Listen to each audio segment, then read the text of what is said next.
በደል፣ ክፋት ሁሉ እያሰቡ ለራሳቸው ፈርተው ተሰብስበው ሳለ እነሆ ክርስቶስ በዛ ምሽት ሰላም ለእናንተ ይሁን ብሎ በዝግ ቤት ተገለጠላቸው።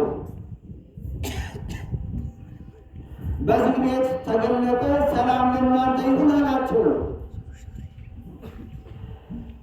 እነሆ አትፍሩ፣ ምትሃት አይደለም፣ በእኔ እንደምታዩት ምትሃት አይደለም።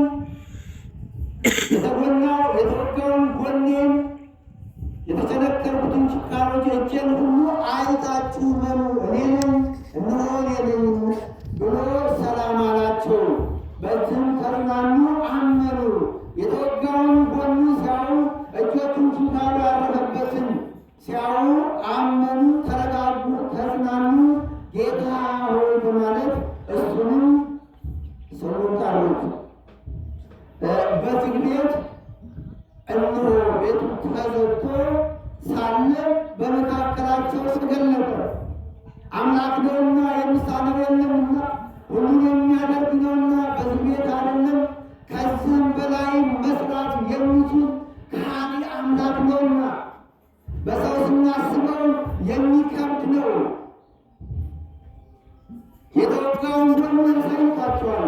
የተቸነከረውን ችንካሩን አሳይቷቸዋል።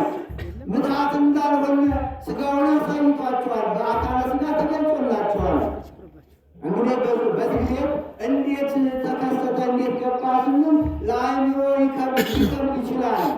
ለእግዚአብሔር ደግሞ አምላክ ነው ስንል የእኛ አምላክ እነሆ የሚሳነው ነገር የለም። ለእሱ የሚከብደው ነገር፣ እሱን የሚያስቸግረው ሊያደርገው የማይችል ነገር የለም። በሱ ዘንድ የሚከብደው ለእኛ አይምሮ በእኛ ዘንድ ነው። በእኛ ዘንድ የሚከብደን እጅግ ብዙ ነገር አለ። ልናደርገው የማንችል አይደለም፣ ልናደርገው በአይምሯችን ለመቀበል የሚከብደን እጅግ ብዙ ነገር አለ።